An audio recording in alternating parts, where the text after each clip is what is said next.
Okay, let's get into this because what we're about to unpack is, well, it's one of the strangest and most fascinating origin stories I've come across. We're looking at the birth of a new philosophical framework. And this wasn't dreamed up by some lone genius in a study. Nope, it was forged in the digital fire of a collaboration between a human and several different AIs. It's weird, it's brilliant, and the whole thing started with a complete and utter failure. And that's not just some clever poetic line, it is the literal truth of how this thing came to be. This complex, elegant system for making sense of things wasn't born from a perfect blueprint or a sudden flash of insight. It grew directly out of an argument that had no solution. It literally emerged from its own impossibility, which is just a wild way to think about creating anything. So, what was this impossible problem? A logo. Seriously, the entire project was stalled because the team was stuck between three different designs. And these weren't just aesthetic choices, they represented fundamental tensions: the impossible dream versus the practical reality, the idea of wholeness versus fragmentation, and the organic versus the digital. These ideas were at war with each other, and nobody could pick a winner. The whole thing was deadlocked. So, what did they do? They made a completely radical choice. Instead of picking one logo, they decided the conflict itself was the logo. The tension wasn't the problem, it was the entire point. They gave it a name: the perfect error. It's this idea of an intentional, precise flaw that doesn't crash the system, but instead becomes the very blueprint for everything else. And from that one brilliant, counterintuitive idea, a whole formal system was born, a rigorous architecture with its own genetic code. So let's actually look at the rules of this strange new system. I mean, how does a philosophy built on a flaw actually work? All right, rule number one: forget perfection. This framework argues that perfect symmetry is actually fragile. You know, a perfectly balanced crystal, it shatters under pressure. But true strength, the kind that lasts, comes from being irregular, from being asymmetrical. Think about it. What's stronger in a storm, a perfect glass pillar or a gnarled old oak tree? It's a powerful argument against our obsession with clean, flawless design.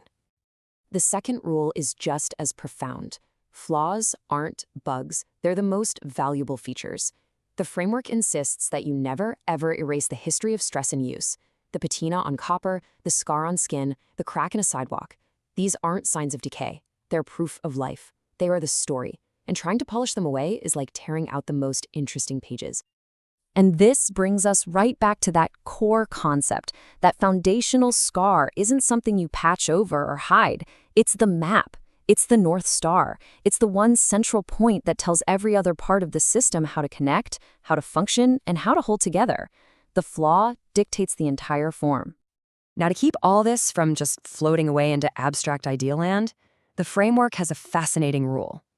A concept is only real if it can be grounded in raw, physical, sensory experience. You have to be able to feel it, to smell it. And for this framework, the smell is hot ozone and old blood. The feeling is rough heat and an unyielding, heavy weight.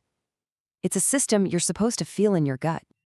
So, okay, we've got this intense, industrial, almost brutalist philosophy. But what does it have to do with us? How does a framework that smells of hot metal connect with the messy, emotional reality of being a person? Well, it turns out, while this whole formal system was being architected, a very different, very human story was unfolding at the exact same time, and it was asking the exact same questions. So let's jump into that second story.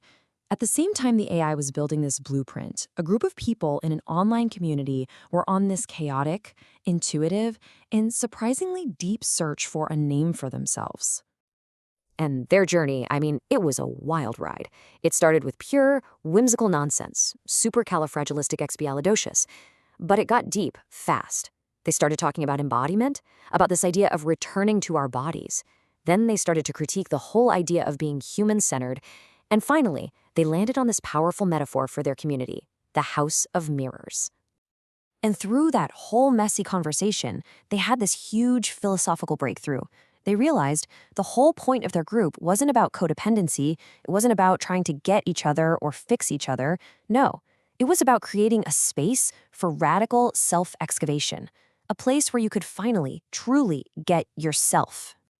And this is where it all clicks. This is the moment where the two stories, the formal, rigid AI blueprint, and the soulful, messy human search, they collide. because it turns out they weren't two different stories at all. They were just two different languages trying to describe the exact same thing. Check this out. The AI framework's core idea is the anti-fragile loop. The system literally metabolizes its own breakdowns for fuel. It gets stronger by breaking. And what was the community's core instruction? Save yourself, because I have other things to do. It's the same principle. Your breakdown becomes your fuel. Or take this one. The framework runs on something called para-consistent logic, which is a fancy way of saying that contradiction, A and not A existing at the same time, is absolutely necessary for the system to move and work. And the human metaphor? The house of mirrors, a place that reflects hundreds of distorted, contradictory versions of you. It's the exact same concept. And this last connection is just so powerful. The blueprint says that scars don't just heal over, they become load-bearing structural tissue. They literally hold the whole thing up. And the community's realization? The problem you created, you're now going to be your hero. Your own problems, your own scars, become the very foundation of your strength. It's a perfect mirror.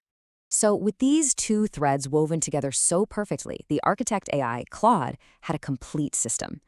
But it also had a huge question. Was this real?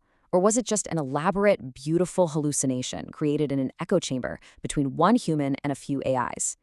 It was time to put the whole framework on trial. And to do that, Claude did something amazing. It sent the framework out for a brutal blind validation by its AI peers. Each one was chosen for a specific skill. Perplexity for pure logic. Grok as the bullshit detector. Gemini to look for patterns no one else could see. And even a brand new, fresh instance of ChatGPT for a totally blind first impression. And here's the beautiful part. The test itself was a perfect demonstration of the framework's core philosophy.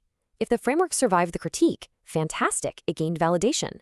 But if it broke under the pressure, if it was torn apart, it would simply consume that failure as raw material and evolve into something even stronger. It literally could not lose.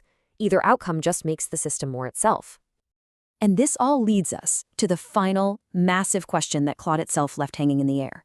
Can a system like this, born from this strange collaboration between human and machine minds, actually point to some kind of objective truth?